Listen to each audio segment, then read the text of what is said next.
Hello everyone, তোমরা অনেকেই জানো আমি থিয়েটার অ্যাক্টিং এইসবের সঙ্গে যুক্ত আছি। আজকে আমার থিয়েটারের একটা শো আছে, সেটা তোমাদেরকে একটু দেখাবো। প্রথমে গিয়ে দেখি সেট সাজানো হচ্ছে, সেটটা সাজানোর পর কি সুন্দর লাগবে দেখো তোমরা। তারপরেই দেখছি লাইট টাইটগুলো লাগানো চলছে, লাইটগুলো না একটা জোন ধরে পড়ে, মানে সেই জোনেই তোমাকে দাঁড়াতে হবে, নাহলে তুমি লাইটের বাইরে বেরিয়ে যাবে। কি কাণ্ড দেখো, এরম সব কিছু মাথায় রেখে কাজ করতে হয়। আর এই যে মেকআপে বসেছে আমার মা, আর এই যে বাচ্চা মেয়েটা এ হচ্ছে আমার মেয়ে, মানে আমি দুজনের মাঝখানে। এই যে মা আর ওই বাচ্চাটা ছিল মেয়ে। আর এ আমার অ্যাক্টিংয়ে আজকে বয়ফ্রেন্ড, মানে অ্যাক্টিংয়ে যে আমি ক্যারেক্টার করছি সেটাতেও আমার বয়ফ্রেন্ড হয়েছে। আর আমার সঙ্গে জানো সকাল থেকে ওর ঝগড়া হয়েছিল, আমার সাথে কথা বলছিল না। আমি শুধু দেখছি কতক্ষণ ক্যামেরার সামনে এরকম করে থাকতে পারে, দেখছিলাম। ফাইনালি যখন কথা বললো তখন বিশ্বাস করো না, মারপিট টাইপের বেঁধে গেছিলো। এই ফার্স্ট কথা বললো আমার সঙ্গে যে কি একটু নাম্বার পাওয়া যাবে ম্যাডাম, একটু নাম্বার পাওয়া যাবে, ম্যাম টোন করছে। আমিও দিয়েছিলাম একটা মেরে, তার লাগেনি যদিও, বা ওগুলো মজা করি। তো যাই হোক, সকাল থেকে অনেক ঝগড়া হয়েছিল, শোয়ের দিন সকালে ঝগড়া, আর এখন গিয়ে দেখো কথা শুরু করেছে তো করেছে, আমার পেছনে লাগাই শুরু হয়ে গেছে। তো ফাইনালি এইসবের পর আমিও একটু রেডি হচ্ছিলাম, মেকআপে বসবো। তার আগে পরে নিলাম চোখে লেন্স, আর এই লেন্সটার কালার দেখছো একদম কটকটে লাল, মানে এত রেড, আমাকে পুরো শাকচুন্নি ভূতনি পেতনি যা খুশি তোমরা বলতে পারো সেরকম লাগছে শুধু লেন্সটা পরে। কিন্তু লেন্স পরার পর প্রপার মেকআপ করার পর দেখবে আর সেটা লাগবে না, তখন খুব সুন্দর লাগবে। আমার নিজের তো খুব ভালো লাগে। এই লেন্সটা পরতে গিয়ে আমাকে ময়ূক অনেকটা হেল্প করেছিল। ওই লেন্সটা চোখে দেওয়ার পর ডান দিকে দেখো, বাঁ দিকে দেখো, যেগুলো বলতে হয়, উপরে দেখো, নিচে দেখো, এগুলো আমাকে ও বলে বলে দিচ্ছিলো বলে লেন্সটা আমি পরতে পেরেছি। একটু হেল্প লাগে, আমার ওইভাবে অভ্যেস নয় তো লেন্স পরার। তো যাই হোক, এই গল্পে কিন্তু আমার অনেকগুলো ক্যারেক্টার করতে হয়, মানে অনেকগুলো মানুষেরই অনেকগুলো ক্যারেক্টার করতে হয়, কারণ এই নাটকে মেন তো চরিত্র থাকেই। আমার যেমন লায়লা বলে একটা চরিত্র আছে, কিন্তু তাছাড়াও কিছু মুখ ঢেকে মুখ চাপা দিয়ে অনেক ছোটো ছোটো এটা ওটা ক্যারেক্টারও করে নিতে হয়, কারণ ছোটো ছোটো জুনিয়র আর্টিস্ট ক্যারেক্টারগুলো করার জন্য তো আর আলাদা করে লোক আসে না থিয়েটারে। ওই আমাদেরকেই ছোটো ছোটো ক্যারেক্টার, বাজারের মধ্যে ধরো কেউ মুখ চাপা দিয়ে যাচ্ছে বাজারের ক্রাউড বাড়ানোর জন্যে, সেইগুলো তো আর কেউ ইচ্ছে করে করতে আসবে না শুধু বাজারের ক্রাউড বাড়ানোর জন্যে, ওগুলো আমাদেরকেই মুখ টুক ঢাকা দিয়ে করে নিতে হয়। তো যাই হোক, একটা লেন্স পরে নিয়েছি, অনেক কষ্টে মষ্টে চোখ টোক দিয়ে জল বেরিয়ে গেছিলো। এই যে একসঙ্গে দুজন মেকআপ করছে দেখছো, এইদিকে আমার বয়ফ্রেন্ড মেকআপ করছে, ওদিকে আমার হাজব্যান্ড মেকআপ করছে। মানে গল্পে এই যে কাকু আছে, টিডিএস কাকু, এই কাকুর সঙ্গে আমার বিয়ে হবে। তারপরে কাকু উঠে যাওয়াতে আমি নিজে মেকআপে বসে গেলাম। আর মেকআপটা যখন শুরু হলো দেখো চোখটা অনেকটা নর্মাল হতে শুরু হয়ে গেছে, চোখটা আস্তে আস্তে অনেক সুন্দর লাগবে। টানা কাজল পরবো, আর একটা লুক তোমাদেরকে আমি আজকে দেখাতে পারবো, কারণ পুরো লুকটা হয়ে যাওয়ার পর আমি যখন স্টেজে ছিলাম তখন ভিডিও আমার কাছে অ্যাকচুয়ালি নেই। বোন কিছু ভিডিও করেছিল কিন্তু সেটা পরে আর পাইনি আমি, কোনো কারণে ডিলিট হয়ে যায়।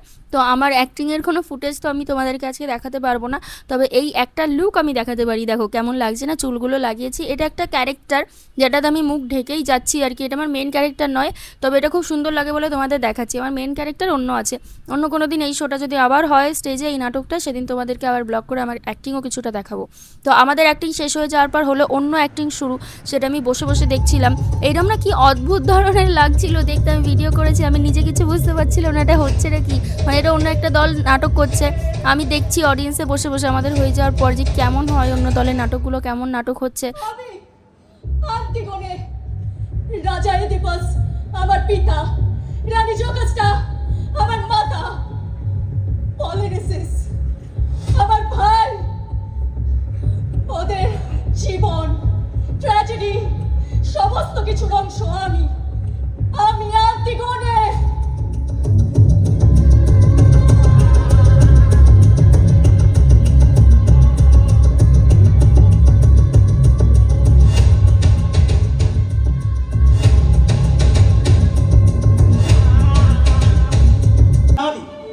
সে তার প্রেমকে, তার হিমনকে আঁকড়ে ধরে, ভালোবাসায়, বিপন্নতায় এবং প্রতিবাদে।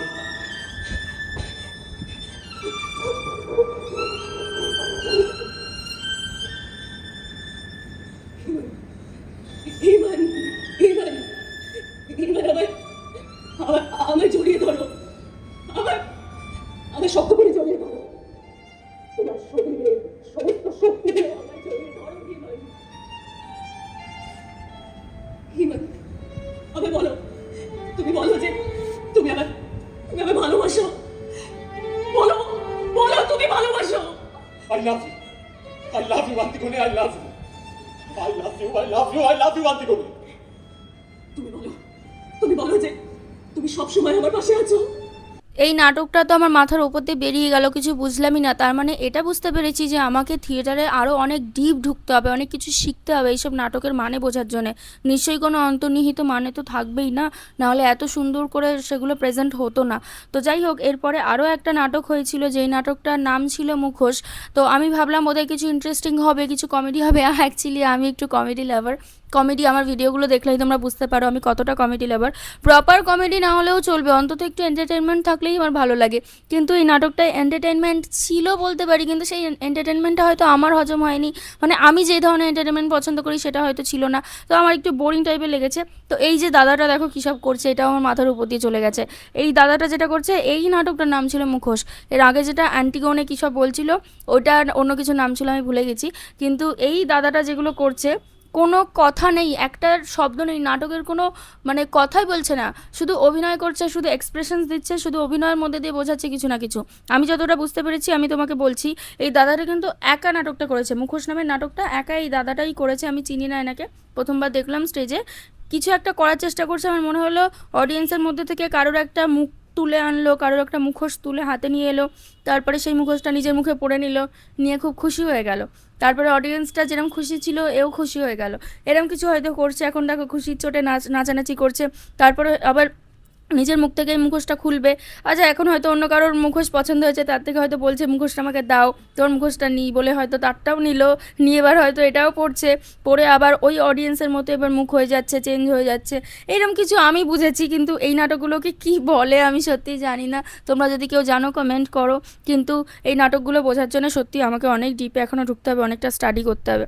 তো এই মুখোশ নামের নাটকটা এই দাদাটা একাই করে চলে গেল, কিছু বুঝলাম না, মাথার উপর দিয়ে গেল। যাই হোক, এই দেখো কত এইটা খুব ইন্টারেস্টিং, কত রকম মুখোশ একটার উপর একটা পড়ছে, নাচছে, কী সব করছে আমি জানি না। আমার একটা থিয়েটার আর্টিস্ট হিসেবে এগুলো সত্যিই খুব লজ্জাজনক যে আমি এগুলো বুঝতেই পারছি না কী হচ্ছে। যাই হোক, এখান থেকে যখন বাড়ি ফিরলাম, বাড়ি ফেরাটা একটু তাড়াহুড়ো করেই বাড়ি ফিরেছি, কারণ এইসব চলতে চলতে না আমার চোখের লেন্সটা আমি খুলতে পারিনি, সেটা প্রচণ্ড জ্বালা করছিল। তাই জন্য আমি নাটকটা, মুখোশ নামের নাটকটা শেষ না করে বাড়ি ফিরে এসেছি। এই দেখো লেন্সটা একটু প্রবলেম হচ্ছে না, লেন্সটা যখন আমি ডান দিক বাঁ দিক করছি, আমার ডান চোখটা ঠিক আছে, কিন্তু বাঁ চোখটা না আমার আসল লেন্সের ওপরে নকল লেন্সটা পড়েনি। রেড কালারের যে লেন্সটা সেটা আমার অরিজিনাল কালো লেন্সের ওপরে পড়েনি, বাঁ চোখটা শুধু এদিক ওদিক এদিক ওদিক বেরিয়ে যাচ্ছে। তোমাদেরকে অনেকক্ষণ ধরে আমি ডান দিক বাদিক করে করে দেখলাম, এই দেখো ওপরে উঠে গেছে। আমি বুঝতেও পারছি না, মানে ডান দিকের লেন্সটা যেমন একদম প্রপার বসেছে, সেট হয়েছে আমার লেন্সের সঙ্গে, বাঁ দিকের লেন্সটা সেটই হয়নি। আমি বুঝতেই পারছিলাম না যে এরকম একটা লেন্স কী করে হয়।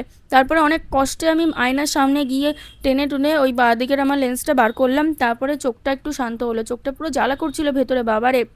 ওই নাটকটা ভাবলাম দেখি, কিন্তু দেখতে পারলাম না, এর জন্য চলে এলাম, কিছুটা এন্টারটেনমেন্টের অভাবেও চলে এসেছি। যাই হোক, তারপরে লেন্সটা খোলার পর আমি একটু রিলিফ পেলাম। তারপরে গিয়ে মেকআপ টেকআপ তুলতে হবে। আর এই ডান দিকের লেন্সটা দেখেছো কি ইজিলি আর কি ভালোভাবে উঠে এলো, যেমন তুলতে চাইলাম উঠে চলে এলো, আমার কোনো আয়নার দরকারও হলো না, ক্যামেরা ধরে রেখে আমি নিজেই তুলে নিলাম। তো এবার একটু মেকআপ তুলছি, একটা মেকআপ রিমুভার নিয়েছি, নিয়ে প্রথমে এই পুরো গাঢ় টানা যে কাজল পরেছিলাম সেই কাজলটাকে প্রথমে রিমুভ করলাম। প্রথমেই ফেস ওয়াশ দিয়ে দিলে এত কাজল রিমুভ হয় না, তো একটুখানি মেকআপ রিমুভার দিয়ে এটা রিমুভ করে নিলাম। তারপরে করে নিলাম, আমি তারপরে আমি ফেস ওয়াশ করে নিলাম, ধুয়ে নিলাম। এত ক্লিন ফেস দেখানো উচিত নয়, তাও আমি তোমাদের দেখিয়ে দিলাম আমার নো মেকআপ লুক। যাই হোক, আমাদের সামনে জুনের 14 তারিখেও একটা শো আসছে, আমি সেখানে অভিনয় করছি। তোমরা যদি কেউ দেখতে যেতে চাও বলো, আমি কমেন্টে সব ডিটেলস পাঠিয়ে দেবো। টাটা।